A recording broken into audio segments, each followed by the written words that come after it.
कर्नाटक से शिव येदुरप्पा जी, स्वागत है आपका। हाँ, नमस्ते मैडम। जी नमस्कार सर। हाँ सर, तो नमस्कार मैडम। हम कर्नाटक से बात कर रहे हैं मैडम, गुलबर्गा। जी जय हिंद गुलबर्गा वालों। हाँ नमस्ते साहब। बताएं। जी जय हिंद, हेलो। स्वागत। हाँ सर, हम गर्दन का दर्द है साहब, राइट साइड को बचपन में गिरे सो। Hello sir. दर्द है हेलो। कमर में। गर्दन का साहब, नेक का दर्द है साहब। हेलो। ठीक है ठीक है ठीक है। जी जी। और ईचिंग हो रहा है साहब, स्किन ईचिंग हो रहा है। हेलो। स्किन में इचिंग हो रही है, खुजली हो रही ईचिंग हो के ब्लैक हो रहे हैं साहब, पाँव की ब्लैक हो रहे हैं साहब। हाँ। हेलो। ठीक है ठीक है ठीक है। है। जी और आप मोशन साफ नहीं होते साहब, सुबह मोशन योगा ये करते साहब। मोशन साफ नहीं होते। ठीक है ठीक है। हाँ साहब। हाँ। मोशन के लिए सौंफ, धनिया, अलसी और मेथी। सौंफ, धनिया, अलसी और मेथी 100 ग्राम लीजिए और इसको पाउडर बना के रखिए। और एक आता है नमक जैतून, ये असली लेना, नमक जैतून। 1 या 2 चुटकी नमक जैतून पानी में डालें और मिक्स कर लें। और इस पानी से सौंफ, धनिया, मेथी और अलसी का जो आपने पाउडर बनाया है, ये 1 चम्मच खा के ये पानी पी लें। दिन में 2 बार खाने से पहले ले लिया करें। तो ये आपके जो काले काले दाग हो रहे हैं या पेट की प्रॉब्लम, मोशन ठीक नहीं होता, और जो भी आपने मुझे तकलीफ़ें बताई हैं, उन सब के लिए बहुत अच्छा नुस्खा है। 3 महीने तक लगातार इस्तेमाल करें, फ़ायदा उठाएं। तो देखिए, ऐसे बैठे मेरी तरह, और आप योगा भी करते हैं, और ये गर्दन ऐसे रोज़ाना 3 मिनट ही एक्सरसाइज करें। एक साथ नहीं कर पाएंगे तो 1-1 मिनट करके 3 मिनट ही एक्सरसाइज किया करें गर्दन के दर्द के लिए। और एक ये देखिए, ऐसे पूरी तरह इसको मोड़ें,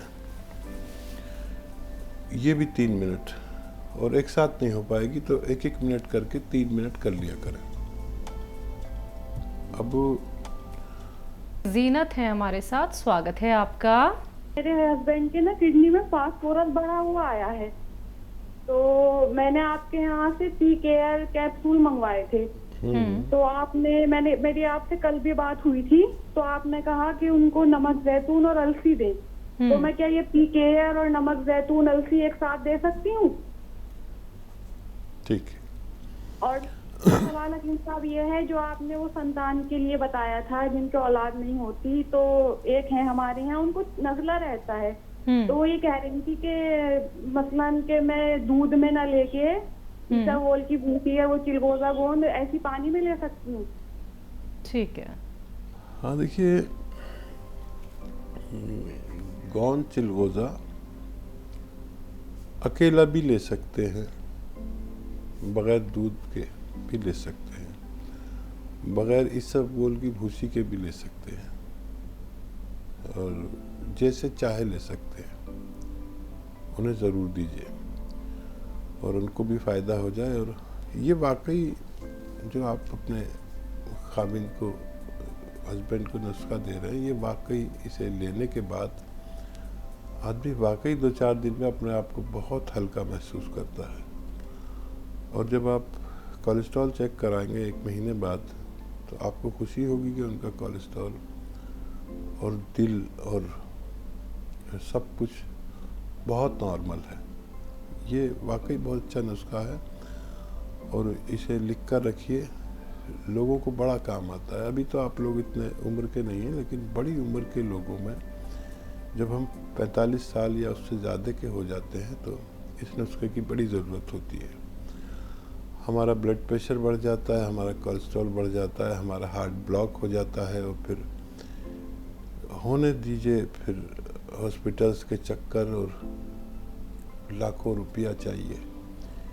किसी का जेवर बिक जाता है, किसी का मकान बिक जाता है, किसी को फालिज हो जाता है, तो ये इन सब से भी बचाता है। तो ज़रूर लेना चाहिए। निरोगी भी ले लें तो बहुत अच्छा है इसको। और क्या सवाल था इनका? किडनी में जो फास्फोरस बढ़ा हुआ है उसके लिए पी के हाँ। नमक जैतून अलसी साथ में। हाँ, पी केयर लें 1 कैप्सूल, और अलसी आधा चम्मच ले लिया करें। और ये अमल आप 2 टाइम कर सकते हैं। और नमक जैतून भी 1-1 चुटकी ले सकते हैं, इससे भी फ़ायदा होना मुमकिन है। जी, लखनऊ से आरबी वर्मा जी, स्वागत है आपका। नमस्कार मैम। जी नमस्कार सर। वर्मा साहब, बहुत बहुत आपका स्वागत है। धन्यवाद सर। ये कुछ जानकारियां थी, मैम जरा नोट कर लीजिएगा। जी। करीब 15-16 लोगों को गूलर के पत्ते, जैतून का नमक, नींबू के रस का सेवन करा के किडनी की पथरी में बहुत लाभ हुआ है। लेकिन उनको कोई परेशानी तो कुछ भी नहीं हुई, सब ठीक ठाक बिल्कुल है। लेकिन जब वो अल्ट्रासाउंड 15-20 दिन बाद कराए हैं तो उसमें अल्ट्रासाउंड में दिखा देते हैं कि ई डेल्स ऑफ वो कैलकुली और इस तरह से, और कोई कोई तो अल्ट्रासाउंड वाला दिखा देता है कि पथरी है उतनी जितनी थी उतनी है। तो एक तो ये चीज के बारे में जानकारी चाहते हैं। दूसरा चीज ये है कि जैतून के सिरके को, जैसे हकीम साहब ने बताया कि जैसे ठंडी तासीर वाले हैं तो लहसुन और अदरक का रस इसमें मिला लें। तो मैं जानना ये चाहता हूँ, जैसे 1 लीटर का 900 ml का आता है वो जैतून का सिरका की बोतल, तो उसमें हम लहसुन का रस और अदरक का रस किस किस मात्रा में मिलाए। और तीसरा एक मेरा क्वेश्चन है, वो हमारी एक भतीजी 20 साल की है, तो उसके हाथ में गदेली जो बीचों बीच में उसके गोखरू यानी कार्न है, तो इसका इलाज जरा बता दीजिए। आज के लिए बस अगेन साहब इतनी ही जानकारी चाहते हैं। पहला सवाल है, 15-16 लोगों को इन्होंने गूलड़ के पत्ते पथरी के लिए इस्तेमाल करवाए, लेकिन जब अल्ट्रासाउंड कराते हैं तो किसी को पथरी आ जाती है, तो ऐसा क्यों? और देखिए, ऐसा होता है कि ये नुस्खा जाकर मरीज की पथरी को फोड़ता है, तोड़ता है, और पथरी अपना आकार कम तो नहीं करती, ज़्यादा करती रहती है। तो जबकि पथरी की रिपोर्ट हो सकता है ये बढ़ता ही रहती है पथरी, तो किसी किसी के रिपोर्ट में ये आएगा कि पथरी है, क्योंकि उसने जितना फोड़ा उतनी निकल जाती है, परेशानी तो उनकी मिट ही गई है। तो ऐसे लोगों को और ज़्यादा दिन तक भी ये नुस्खा दे सकते हैं। और कभी कभी रिपोर्ट्स भी हमारी ख़राब और झूठी आ जाती है। पेशेंट की कैफियत जो तकलीफ़ होती है उसमें फ़ायदा होना चाहिए। नुस्खा कुछ और दिन भी ज़्यादा लिया जा सकता है। मैंने ऐसे जितने लोगों को ये नुस्खा बताया उनको मैंने फ़ायदा होते हुए देखा। तो आप इस नुस्खे को ज़रूर स्टोर करके रखें, और बहुत अच्छा नुस्खा है। रिपोर्ट कभी कभी गलत भी हो सकती है, फ़ायदा है तो आप मज़ीद काफ़ी दिन तक भी दे सकते हैं।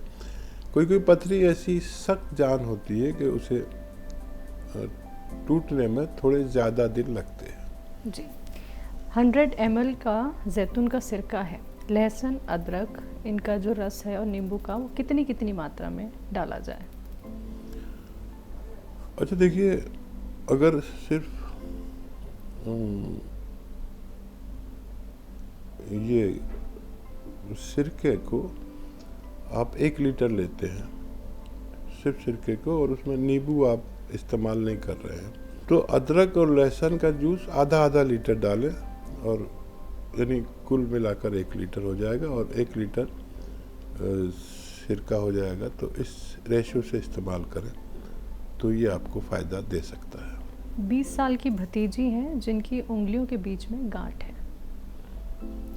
हाँ, गोखरू है, और ये गोखरू ऐसा होता है कि जितना काटते रहो इतना ही बढ़ता रहता है। तो इसको ठीक करने का तरीका ये है कि रोज़ाना अक्सर रात के वक्त वहाँ पर कोई ऐसी ऑयली चीज़ जो गाढ़ी सी भी हो, जैसे बोरोलिन या ऐसे मॉइस्चराइज़र क्रीम आती है जो बहुत गाढ़ी सी भी हो, वहाँ पर रखकर और उसको कपड़े से बांध देते हैं ताकि रात भर मॉइस्चर के साथ वो रहे और सुबह को काम वाम हो या कुछ भी हो तो उसे खोल भी सकते हैं। ऐसे लगातार करते ही रहें, 10-15 दिन में वो नरम होने लगता है। और इसको काट के ना निकालें, ये खुद ब खुद अपनी जगह छोड़ती है और जब ये जगह छोड़ने लगे तब भी ऐसा करते रहें और ये एक दिन ऐसा आएगा कि ये पूरा पीस ही अपने आप बाहर आ जाए, उसके बाद ये गोखरू नहीं होता।